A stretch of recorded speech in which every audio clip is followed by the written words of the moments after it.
पति पत्नी अपने पास 1 लाख रुपए लेकर एक चाय वाले के पास जाते हैं जो कि स्टेशन पर चाय की दुकान लगाया करता है। वहां पर जाकर जैसे वो उसके सामने जाते हैं तो वह कहता है कि हाँ जी बताइए साहब क्या बात है। तो यहाँ पर जो पत्नी होती है वो कहने लगती है कि राजू भैया क्या मुझे भूल गए, मैं भावना हूँ। इस बात को सुनकर जो चाय वाला होता है उसकी आंखों में आंसू आ जाते हैं और वो कहते हैं कि अच्छा आपको मैं अब भी याद हूँ क्या। तो वो कहती है कि हाँ याद क्यों नहीं होंगी, अगर उस दिन आप ना होते तो बहुत कुछ गड़बड़ हो जाती। यहाँ पर जो राजू होता है वो बड़ा ही खुश हो जाता है और कहता है कि बताइए आप क्या खाएंगे पीएंगे, मैं आपके लिए वही मंगा देता हूँ। लेकिन तभी जो पत्नी है वो कहती है कि नहीं हमें कुछ खाना पीना नहीं है भैया, हमें ना कि आपसे एक काम है, आप ऐसा करो ये 1 लाख रुपए लो और अपना हमारी बेटी की शादी है फलाने दिन और वहाँ पर मामा का फर्ज निभाने के लिए आ जाना क्योंकि मेरे भाई जो हैं वो नाराज हो गए हैं। लेकिन इसके बाद जो वो चाय वाला होता है वो कहने लगता है कि अरे अगर भांजी की शादी है और उसमें मामा का फर्ज निभाने के लिए आप मुझे बुला रहे हो तो इन पैसों को मुझे क्यों दे रहे हो, मैं मामा का फर्ज निभाऊंगा बड़ी धूमधाम से, कोई भी दिक्कत नहीं है। लेकिन तभी जो भावना होती है वो कहने लगती है कि लेकिन आपकी हालत, तो वो कहता है कि अरे ये तो जो काम मैं फिलहाल कर रहा हूँ ये तो शौक के लिए कर रहा हूँ, वैसे मेरे जो बच्चे हैं वो अब अच्छी तरह से कमाया करते हैं, कोई भी दिक्कत नहीं है, बस मेरा तो मन यहीं पर लगा रहता है। यहाँ पर काफ़ी दिनों से काम किया है ना, लगभग 30 से 35 साल हो गए हैं काम करते हुए, तो मन नहीं लगता इसके बिना। आप चिंता मत करो, आप बस केवल मुझे जगह बता दो कहाँ पर आना है और मैं अपने आप आ जाऊँगा। उसके बाद वो लोग तो वहां से चले जाते हैं और मामा का फर्ज निभाने के लिए वो चाय वाला वहां पर धूमधाम और रीति रिवाजी के साथ पहुंच भी जाता है। लेकिन कुछ रिश्तेदार जो उसे देखकर हैरान हो जाते हैं क्योंकि वह उस महिला के भाइयों को जानते थे और कुछ ऐसे भी थे जिनकी वजह से उसके भाई उससे नाराज बैठे हुए थे। तो वो लोग कहने लगते कि ये कौन है और तुम्हारे भाई क्यों नहीं आए। अब यहाँ पर जब ये कौन है वो वर्ड सुनते हैं तो उसके बाद दोनों पति पत्नी फैसला करते हैं कि सबको इसके बारे में बताएंगे। और जैसे ही जो भावना है वो उसके बारे में सबको बताती है तो सभी लोगों की आंखें फटी के फटी रह जाती हैं और आंखों से आंसू बहने लगते हैं। क्या थी उनकी ऐसी कहानी और किस वजह से पति पत्नी उसे मामा का फर्ज निभाने के लिए यहाँ पर बुला रहे थे, पूरी सच्चाई के बारे में जानने के लिए वीडियो को अंत तक जरूर देखें। उत्तर प्रदेश के अंदर एक जिला होता है मथुरा और मथुरा जिले के अंदर एक लड़की रहा करती है जिस लड़की का नाम होता है भावना।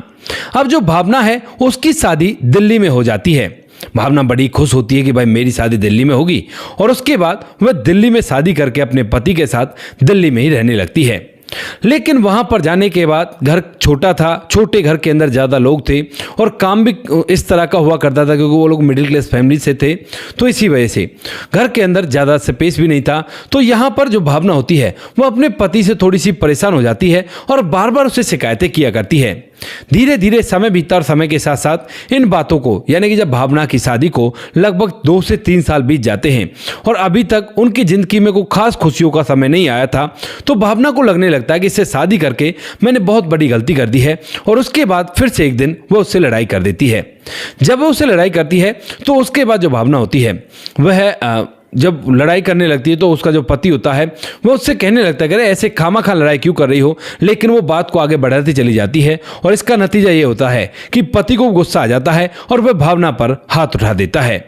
अब इतने सालों बाद पहली बार पति ने उस पर हाथ उठाया था, तो उसके बाद जो भावना होती है वह रूठकर अपने मायके जाने का फैसला करती है। और आज पहली बार, क्योंकि जब से शादी हुई है या तो पति उसे लेकर आया करता है या फिर उसका भाई उसे लेकर जाया करता है, इस तरह का कारोबार चल रहा था। लेकिन आज जो पत्नी है वो रूठकर अकेले ही वहां से घर तक के लिए ट्रैवल करने लगती है।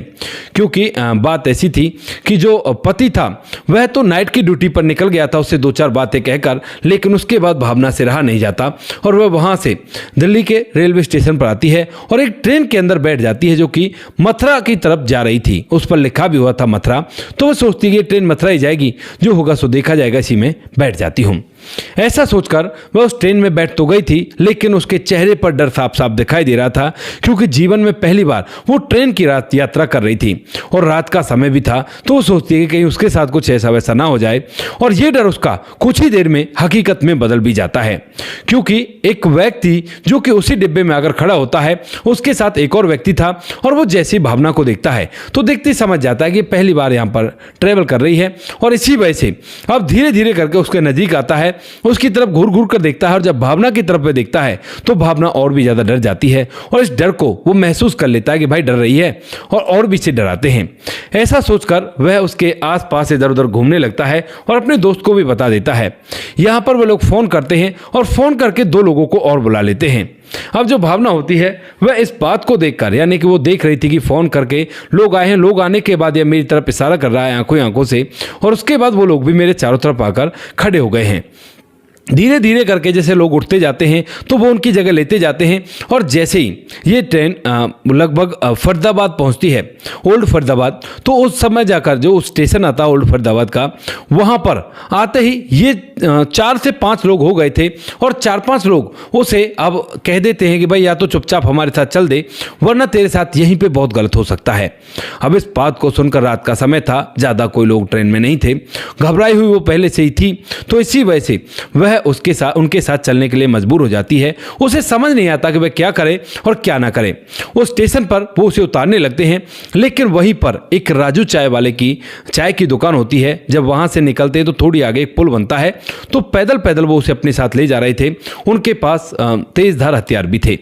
तो इसी वजह से जैसे वो वहां पर जाते हैं पुल के नीचे, तो वहां पर चाय की दुकान होती है और चाय की दुकान पर जब राजू इन लोगों को देखता तो देखते पहचान लेता है, क्योंकि वह काफी दिनों से यहां पर काम कर रहा है और उसे पता है कि ये लोग ऐसे लोगों के साथ गलत किया करते हैं। और जब उस महिला को देखता है, यानी कि जो भावना थी, वह डरी सहमी सी उनके साथ जा रही थी, तो उसके बाद राजू एक ही अंदाजा लगाता है, क्योंकि वो लोग ऐसे नहीं चल रहे थे जैसे उन्होंने उसे घेर रखा हो।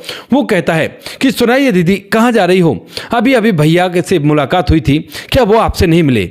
अब इस बात को सुनते ही यहाँ पर जो भावना है वो तो हैरान होती है, लेकिन वहाँ पर जो 4-5 लोग थे जिन्होंने उसे घेर रखा था, वो सोचने लगते हैं कि भाई ये तो इसका कोई जानकार निकल आया और इसका जो भैया है वो भी अभी यहीं पर है, तो कहीं ऐसा ना हो गड़बड़ हो जाए। और इसी वजह से जो राजू होता है वह भावना के पास पहुँच जाता है और भावना के सामने खड़ा हो जाता है। भावना रुक जाती है और वो 4 लोग यहाँ से 5 लोग यहाँ से आगे चले जाते हैं। अब जैसे वो लोग जाते हैं तो उसके बाद भावना भी सहज होती है और कहने लगती है कि भैया आप कौन हो और आपने मुझे दीदी क्यों कहा है? तो उसके बाद जो राजू है वो कहने लगता है, दीदी ये जो लोग थे ना, ये आपके साथ बहुत गलत कर देते, मैं इन्हें जानता हूँ, ये रोज़ ऐसे ही किया करते हैं, 30 दिन का इनका काम है और कोई भी अगर गड़बड़ हो जाती तो ये थाने भी चले जाते हैं, यानी कि जेल काटने के बाद फिर से आ जाते हैं और फिर से ही उल्टे सीधे काम करने। आप खुशकिस्मत हो जो मुझे आप दिख गई, वरना आपके साथ न जाने क्या क्या हो जाता। यहाँ पर जो भावना है वो भी समझ जाती है और उसके बाद अपनी आंखों में आंसू ले आती है और कहने लगती है कि भैया आपका बहुत बहुत धन्यवाद जो आपने मुझे बता लिया। उसके बाद जो लड़का है वो पूछता है कि कहाँ जा रही हो बहन, यहाँ पर कैसे फंस गई इनके चक्कर में? तो उसके बाद वो कहती है कि मैं पहली बार घर से निकली हूँ और ऐसे ऐसे जा रही हूँ, मुझे मथुरा जाना है।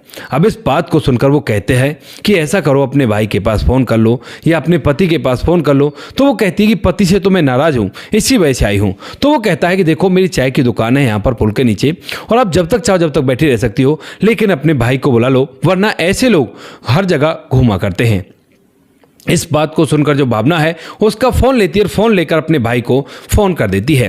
अब उसके बाद जो उसका भाई होता है वह जब फ़ोन उठाता तो कहता है कि दीदी अगर आप आ रही हो तो वहाँ से मेरा एक दोस्त आएगा और उसे मैं ओल्ड फरीदाबाद पर उतार दूंगा, उसके साथ आप आ जाना। गाँव का ही लड़का था और उसके बारे में वो बता देता है। तो रात के समय उसका जो दोस्त जिसका नाम संदीप होता है वह आता है और वह उसे भावना को वहाँ से अपने साथ ले जाता है। भावना उसके साथ अपने मायके पहुंच गई थी और मायके जाने के बाद वह अभी तक भी जो राजू है उसे भुला नहीं पाई है, क्योंकि राजू ने उसका जीवन ही बचाया था एक तरह से कह लो, क्योंकि उसके साथ न जाने क्या क्या हो सकता था। उसके बाद कुछ दिनों में उसका पति उसे मना कर ले आता है और उसके बाद वह उसे अपने साथ रखने लगता है। धीरे धीरे समय का पहिया ऐसा घूमता है कि उसके बाद भावना की मुलाकात राजू से एक बार भी नहीं होती है, क्योंकि वह दिल्ली में रहा करती थी या फिर उसका मायका जो था वो मथुरा में था और बीच में ये फरीदाबाद पड़ता था। काफ़ी डिस्टेंस था दोनों जगहों में, तीनों जगहों में, तो इसीलिए ये चीज़ पॉसिबल नहीं हो पाती है। लेकिन उसके मन के अंदर राजू की छवि बार बार घूमा करती थी कि किस तरह से उसने कहा था दीदी आप यहाँ पर, भैया भी अभी अभी गए हैं। अब इस बात को सोच सोचकर धीरे धीरे कहते हैं ना कि वक्त जो होता है वो हर बात को छुपा दिया करता है, तो ऐसे ये बात भी छुपती चली जाती है और बात इस तरह से हो जाती है कि जो भावना है वो अपने परिवार में व्यस्त हो जाती है। उसको भी 2 बच्चे हो जाते हैं, पहली लड़की होती है और उसके बाद एक लड़का होता है। धीरे धीरे इन बातों को लगभग 30 साल बीत गए थे और 30 साल बाद अचानक से यहाँ पर जो बड़ी बेटी होती है उसकी शादी तय हो जाती है।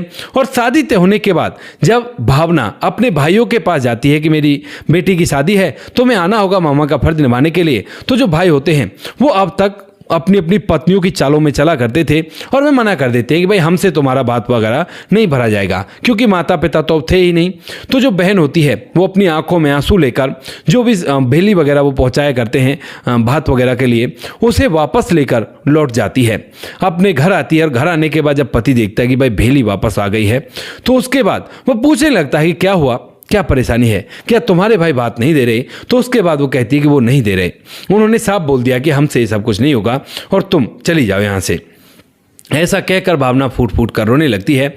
लेकिन तभी यहाँ पर जो उसका पति होता है वह कहता है कि क्यों ना राजू के पास चलें, मामा को फर्ज तो निभाना ही होगा और वो मामा का फर्ज निभा देगा। अब इस बात को सुनते ही भावना को भी वो दिन याद आता है जब राजू ने उसे बचाया था। और उसके बाद वो कहती है कि हाँ ये सही रहेगा, लेकिन वो गरीब है, तो उसके बाद रुपये पैसे तो उसके पास नहीं होंगे, हम अपनी तरफ से कुछ रुपये ले जाते हैं, बस छोटा मोटा जो कपड़ा वगैरह है वो ले आएगा और यहाँ पर सारे रीति रिवाजों को निभा देगा, अपने पास से दे देंगे। तो उसके बाद दोनों पति पत्नी की सहमति होती है, क्योंकि अब तक पति अच्छा खासा कमाने लगा था और उसके पास रुपए पैसों की दिक्कत नहीं थी।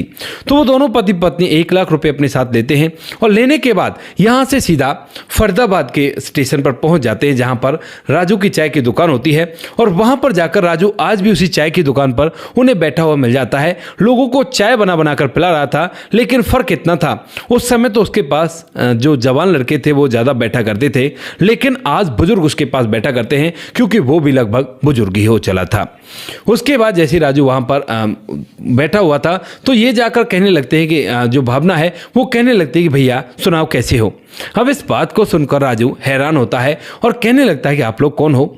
तो उसके बाद जो भावना है वो कहती है कि मुझे भूल गए भैया, मेरा नाम भावना है, जिसको आपने आज से 30 साल पहले ऐसे ऐसे बचाया था।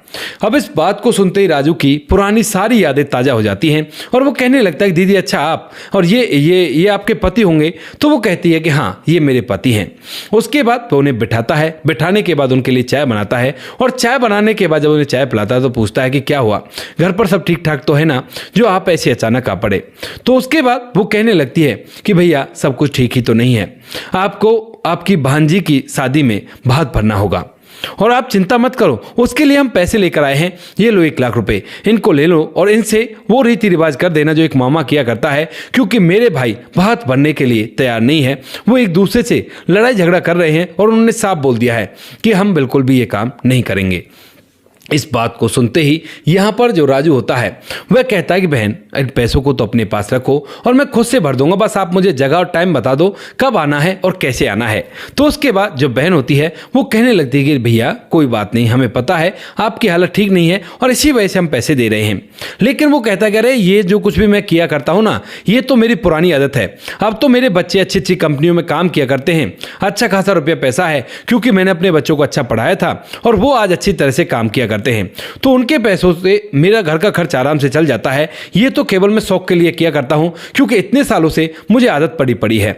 आप चिंता मत करो, मैं खुद भी आऊंगा, अपने बच्चों को भी लेकर आऊंगा और अपने दोस्तों को भी लेकर आऊंगा, जो आपके शादी में 4 चांद जरूर से लगा देंगे और आप कैसी भी परेशानी मत लो। ऐसा कहकर वह पैसों को लौटाता है और अपनी बहन से कहता है कि बहन जरूर आऊंगा, आप चिंता मत करो। और उसके बाद बहन भी वहां से चली जाती है अपने पति के साथ और वो लोग राह देखने लगते हैं। जब शादी वाला दिन होता है, उसके आने का समय था, तो उसी समय यहाँ पर जो लड़का होता है राजू, वह अपने पूरे दोस्तों के साथ, अपने परिवार के साथ वहाँ पर आ पहुँचता है। और वहाँ पर आने के बाद जैसे ही वो एंट्री करता है, तो यहाँ पर अब तक दोनों पति पत्नी भावना और उसका पति इन्हीं की राह देख रहे थे कि कब ये लोग आएंगे और उसके बाद तसल्ली हो इनको, क्योंकि अगर वो नहीं आए तो उनकी बदनामी भी हो सकती है कि भाई देखो भात बनने के लिए मामा तो कोई आया ही नहीं है। वहाँ पर वे जैसे ही आते हैं तो उसके बाद जो भावना का पति होता है वह भाग कर जाता है। भावना भी जाती कहती है भैया आप आ गए, कोई बात नहीं, अच्छा किया जो आप आ गए, हम लोग काफ़ी देर से राह देख रहे थे। वो कहता है कि बहन बुलाए और भाई ना आए, ऐसा तो हो ही नहीं सकता, और जब आपने मुझे भाई मान ही लिया है तो मैं भी भाई का पूरा फर्ज निभाऊंगा। अब यहाँ पर कुछ रिश्तेदार होते हैं, जिन रिश्तेदारों की वजह से ये सब कुछ हो रहा था, क्योंकि कुछ ने उन्हें सिखा दिया था कि भाई तुम अपना ऐसा क्यों करते हो, तुम तो आराम से लो, और क्योंकि माता पिता नहीं है तो भात बनने की कोई ज़रूरत नहीं है उसके असली भाइयों को। तो वो लोग भी यहाँ पर थे और वो लोग जब देखते कि भाई कोई भात बनने के लिए आ गया है मामा का फर्ज निभाने के लिए, तो उसके बाद उन्हें हैरानी होती है और वह बातें बनाने लगते कि ये कौन है, कहाँ से आया है, ये तो इनका रिश्तेदार नहीं है। और उन्हीं में से कुछ रिश्तेदार ऐसे भी होते हैं जिन्हें सच में ये नहीं पता था कि ये कौन है, और वह भी आकर भावना से पूछने लगते हैं कि कौन है। तो वो कहती है कि ये मेरे भैया हैं और यही भात वगैरह भरेंगे। इस बात को सुनकर वो कहने लगते हैं कि तुम्हारे भाई क्यों नहीं आया, क्या बात है। तो वो बता देती है कि वो भात देना ही नहीं चाहते थे, इसी वजह से आए। उसके बाद वो पूछते हैं कि एक तुम्हारे भैया कैसे हुए, आज से पहले तो कभी इसे देखा नहीं है। तो उसके बाद जो भावना होती है वो सोचती है कि जो सवाल इसके दिमाग में होंगे वो और लोगों के दिमाग में भी होंगे, तो क्यों ना सभी लोगों को अच्छी तरह से एक बार में बता दूं कि कौन है, ताकि इनकी अच्छाई के बारे में और लोगों को भी पता चले। इसी वजह से यहाँ पर जो भावना होती है वह अपने पति के साथ सभी लोगों का अटेंशन अपनी तरफ खींचती है। और वहाँ पर जो सिस्टम लगा हुआ था उसमें एक माइक का प्रोग्राम भी था एंकरिंग के लिए। तो माइक एंकर वाले माइक पर जाकर वह सभी को अटेंशन करके उन्हें बता देती है कि ये जो आए हैं भाती बनकर, ये मेरे भैया हैं। भले ही हम दोनों ने एक माँ की कोख से जन्म नहीं लिया है, लेकिन ये मेरे भाइयों से मेरे लिए बढ़कर हैं, क्योंकि इन्होंने उस टाइम पर इस तरह से मेरी मदद की थी। यहां पर ये बातें जब सभी के सामने होती हैं तो वहां पर राजू के बच्चे भी थे, और जैसे ही बच्चे ये बात सुनते कि हमारे पिता ने इतना अच्छा काम किया था और उस वजह से यहां पर आए हैं, क्योंकि पिता ने ये नहीं बताया था, केवल ये कहा था कि भात बनना है, मेरी एक मुंह बोली बहन है। तो उसके बाद वो भात बनने के लिए आ गए थे, और अभी तक इस बात को लेकर थोड़ा सा अनबन थी पिता और बेटे में। लेकिन जब ये बात सुनते हैं तो उसके बाद वो हैरान हो जाते हैं और कहने लगते हैं कि पिताजी सच में ही। तो पिता कहता है कि हाँ बेटा सच में ही। कुछ लोग इस कहानी को सुनकर अपनी आंखों में आंसू ले आए थे कि देखो गरीब होने के साथ साथ भी इतनी अच्छी इंसानियत है, वरना कौन किसी के पचड़े में पड़ता है, सोचता है कि मर रहने दो, क्या होता है। ऐसा सोचकर हर कोई पीछे भी तो हट सकता था, लेकिन उसने इस दिन इसे बचाया और आज यहाँ पर देखो काबिले तारीफ काम करने के लिए भी आ गया। वो सारी बात बताती है कि हम लोग लाख रुपए लेकर गए थे, लेकिन उन्होंने मना कर दिया और अपनी तरफ से भात भर रहे हैं। यहाँ पर जिन रिश्तेदारों ने उनके भाइयों को अलग किया था उनको भी ये बात पता चल जाती है, और जब ये बात वो कह देते हैं उनसे फ़ोन करके कि भाई ऐसा ऐसा है, उसने तो एक और भाई बना लिया, तुम्हारी राह भी नहीं देखी, ऐसे ऐसे कोई व्यक्ति था, उसके चक्कर में ये हो गया है। अब जो फ़ोन किया गया था वो उसी भाई को किया गया था जिस भाई को राजू के फ़ोन से भावना ने उस टाइम पर फ़ोन किया था। जब वो ये बात सुनता है तो उसके बाद उसे एहसास होता है कि वो लोग बहुत गलत कर रहे हैं, और तभी के तभी वह अपनी बहन को फ़ोन करके माफ़ी मांगता है और कहता है कि बहन मैं भी आ रहा हूं, बहुत बड़ी गलती हो गई, लेकिन जब तक हम नहीं आए तब तक कोई प्रोग्राम को आगे मत बढ़ाना। उसके बाद वो कहती है कि ठीक है आ जाओ तुम, लेकिन प्रोग्राम तो आगे बढ़ेगा क्योंकि मेरा भाई आ चुका है, तुम्हें आना तो बेशक से आ जाओ। भाई भी आ जाते हैं और आने के बाद माफ़ी मांगते हैं अपनी गलतियों की, और कहते हैं कि आगे से ऐसा नहीं होगा, हम लोग भी शामिल होंगे पूरे प्रोग्राम में। प्रोग्राम अच्छी तरह से निबट जाता है और उसके बाद राजू को और भी लोग जानने लगते हैं, और ये बात कहीं ना कहीं तक उस जगह तक भी पहुँच जाती है जहाँ पर राजू रहा करता था, क्योंकि ये नॉर्मल बात नहीं थी, ये बहुत ही गहरी बात थी, भले ही पुराने ज़माने की थी। तो वहां पर भी लोग उनकी इज्जत करने लगते हैं। तो दोस्तों ये थी आज की कहानी। आपको जैसी भी लगी कमेंट सेक्शन में बता देना। वीडियो अच्छी लगे तो वीडियो को लाइक और चैनल को सब्सक्राइब जरूर करें, ताकि हमें थोड़ा सा हौसला मिल सके आप लोगों के लिए ऐसे अच्छे वीडियो बनाने के लिए। इन कहानियों को सुनाने का उद्देश्य किसी को परेशान करना बिल्कुल भी नहीं है। ये कहानी आपको इसलिए सुनाई जाती है ताकि आप लोग इन कहानियों में से कुछ ना कुछ सीख सको और अपने जीवन में उस चीज़ को अप्लाई कर सको। मिलते हैं किसी नेक्स्ट वीडियो नए टॉपिक के साथ, तब तक के लिए जय हिंद, जय भारत, जय हिंदुस्तान।